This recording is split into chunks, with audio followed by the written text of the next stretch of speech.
The college football season will come to a close tonight. The national championship game between the two remaining undefeated teams, Michigan and Washington, being played at NRG Stadium in Houston, with the Michigan Wolverines now up to a 5.5 point favorite at some books. And the DraftKings right now still at 4.5, but I've seen as high as 5.5, total at 56.5 for tonight's game.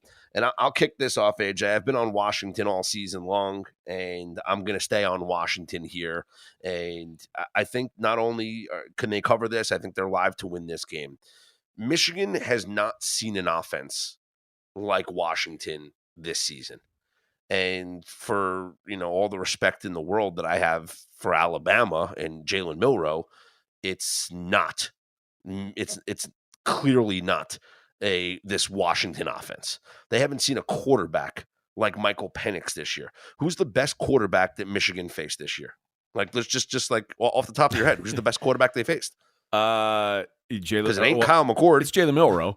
It's Jalen Milroe in the last game, and they sacked him a bunch of times. But we know Washington has a much better offensive line, and Penix gets the ball out so quickly with that spread attack from Kalen DeBoer that you don't have the opportunity to sack him like they do against Jalen Milroe. And I think that's the difference here, is that not only have they not faced a quarterback like Michael Penix, they haven't faced an offense like this that gets the ball out as quickly as Washington does. And I think it's going to be it's going to take an adjustment. I think Washington can get to them in their first drive or two, and then if the Michigan defense can make the adjustments, which I think they can, they're capable of it, this could be a very close competitive game. But I think those first two drives are going to be the most important two drives for Washington. If they go down the field and score 2 touchdowns in their first 2 drives, they're winning this game. Yeah, I tend to think so. But listen, this is also I think J.J. McCarthy's going to have some success in this game too. I'm that Washington defense showed some holes, and Quinn Ewers wasn't always able to take advantage of them. J.J. McCarthy, maybe his game is a little more. This is a guy who doesn't make mistakes, and I think we saw after that first almost mistake in the Alabama game, it went to an ultra conservative game plan. I'd expect that again. I don't think he gets these big chunk plays, but I think they try to control the ball. I think they try and dink and dunk. I think they try and just grind this game out. And to me, that makes this likely an under game. And in an under game, I certainly lean to the dog. I'm not sure exactly how I'm going to bet this game yet. I probably will wait till sometime today to make my final decision. But I'm looking at some player props. I've put in no picks on this game yet. I haven't made a single wager on this game. But I'm leaning to it being a lower scoring game, and I lean to the dog here. So I'll tell you my picks in just a moment here. But there is one common opponent for both of these teams this year, and it's Michigan State, where Michigan blew them out 49-0, and Washington won 41-7. So they both were able to handle Michigan State, but then again, everybody is able to handle Michigan State. Now, the one handicap that I've heard people say when talking about this game is that, as I mentioned, Michigan hasn't faced a quarterback or an offense like Washington. They say, well, Washington hasn't faced a defense like Michigan. But I actually think that that's not true, because if you look at Oregon's defense, who was one of the top defenses in the country this year, but maybe a better comp would be the Utah defense, right, to Michigan's defense. Utah is an elite defense, and Michael Penix put up 35 points against the Utah defense. I know it's a home game. It's a lot different than playing at Utah, but that's still a top 10 defense in the country. Same thing with Oregon, and they put up over 30 points both times they faced Oregon. So I think they're going to find success, especially through the air. Now, I don't know what Dylan Johnson's status is, the running back. He says he's going to be a go.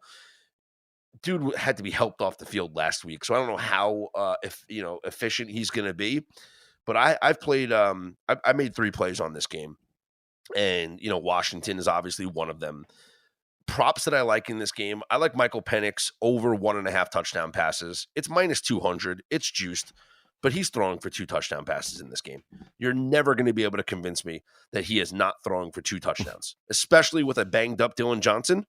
They're going to throw the football, and he could have had like in last week in the semifinal game, he only threw for 2. I bet the over 2.5. He could have thrown for 4. Like, they got down and, like, inside the 5-yard line, Dylan Johnson ran for 2 touchdowns. Those could have been, like, play action little passes like we've seen from Penix and Washington all season. And against Michigan, that's really good against the run, I think that Penix will have to throw in those goal-to-go situations. So over 1.5 touchdown passes for Michael Penix. And the other play, and I actually think this is an insulting line, and this is my top play of the game, okay? The top play in the college football playoff national championship game for tonight. It's Washington wide receiver Jalen Polk over 49.5 receiving yards. Again, I'll repeat that. 49.5 receiving yards. Yeah, that's a surprising number. First off, a lot of attention is going to go to Romeo Odunze, right? He's the second best receiver in the country behind Marvin Harrison Jr. And he'll draw Will Johnson. Will Johnson's the guy. Everyone's going to be talking about him. But let me just read you Jalen Polk's game logs this entire season. We'll start in the semifinal game, 122 yards. Pac-12 championship game, 57. And then regular season, 55, 52, 148, 102, 118, 41, 127, 118, 81, 101.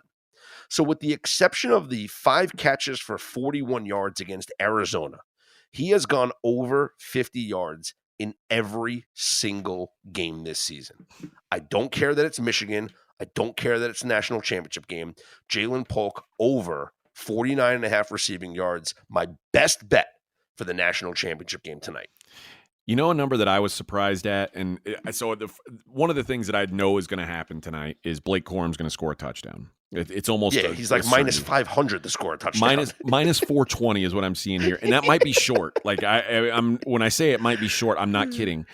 But here's a number: 2+ touchdowns. So let's say he scores once. You're asking him to score one more time. And by the way, this is a guy who 9 times, 9 out of their 14 games this season scored multiple touchdowns. Mm-hmm. Even money to score two or more touchdowns.